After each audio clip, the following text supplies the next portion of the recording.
Bismillahirrahmanirrahim. Assalamualaikum warahmatullahi wabarakatuh. Baik, di sini saya akan memperkenalkan diri terlebih dahulu sebelum saya lanjutkan ringkasan materi yang akan saya bacakan. Kenalkan, nama saya Nur Jamia, NIM N1D1 19032, kelas genap, jurusan Sastra Indonesia, Fakultas Ilmu Budaya. Baik, di sini saya akan menjelaskan tentang strukturalisme, di mana strukturalisme merupakan sebuah paham yang mempercayai bahwa segala sesuatu yang ada di dalam dunia ini mempunyai struktur. Sesuatu yang dikatakan struktur memiliki struktur apabila ia membentuk satu kesatuan yang utuh. Strukturalisme percaya bahwa suatu struktur mempunyai daya transformatif dan regulasi. Strukturalisme cenderung memahami segala sesuatu sebagai sebuah sistem yang tertutup otonom. Strukturalisme menempatkan karya sastra menjadi satu keseluruhan karena adanya relasi timbal balik antara unsur-unsurnya. Hubungan antara unsur-unsur bertujuan untuk mendapatkan maka secara keseluruhan. Struktural ialah suatu teori yang menganalisis sebuah karya sastra berdasarkan unsur-unsur pembangunan karya sastra itu sendiri tanpa melihat unsur-unsur lain di luar karya sastra itu. Di sini saya akan menjelaskan tentang menentukan unsur intrinsik menurut teori strukturalisme. Baik, di sini ada tema. Tema didefinisikan sebagai gagasan utama atau makna yang mendasar dari sebuah karya sastra yang dapat dinyatakan secara langsung atau tidak langsungnya. Yang kedua, ada sudut pandang. Sudut pandang adalah sudut yang mempertimbangkan hal-hal yang menunjukkan kepada kita pendapat atau perasaan individu yang terlibat dalam suatu situasi.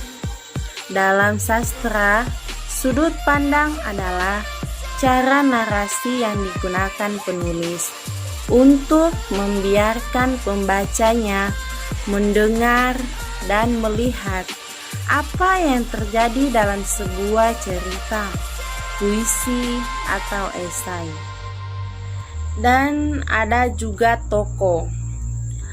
Tokoh, semua cerita membutuhkan elemen-elemen tertentu yang diperlukan. Tanpa elemen-elemen ini, karya sastra sering gagal masuk akal. Misalnya, salah satu elemen penting dari setiap cerita adalah alur cerita dan serangkaian peristiwa. Dan ada penokohan.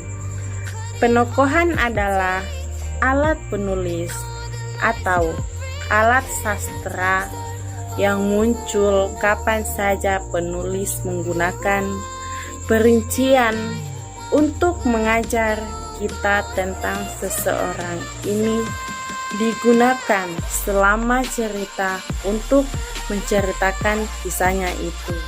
Dan ada juga latar. Latar ada waktu dan tempat, atau kapan dan di mana saja cerita ini berlangsung adalah elemen sastra yang digunakan dalam novel, cerita pendek, drama, film, dan lain-lain. Dan biasanya diperkenalkan selama eksposisi atau awal cerita bersamaku. Dan ada juga alur cerita atau plot.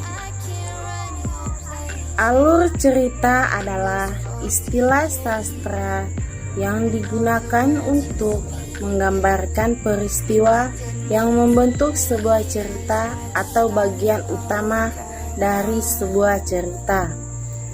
Peristiwa-peristiwa ini berhubungan satu sama lain dalam suatu pola atau urutan. Dan di sesi ini yang paling penting yaitu amanat. Amanat yang dibentuk dari rangkaian cerita yang dibuat. Amanat adalah pesan moral yang disampaikan seseorang pengarang melalui cerita. Amanat juga disebut sebagai pesan yang mendasari cerita yang disampaikan pengarang kepada para pembacanya. Baik, di sini saya akan menyebutkan salah satu cerpen dan novel yang keren dari 2010 sampai saat ini, yaitu 1. Senja di Gereja Tua, 2. Janji yang terpatri, 3. Mungkin ini yang terbaik, 4. Lepaskan dia, 5. Kenapa, 6. Pasukan Leba Murela, 7. Cinta Acep, 8.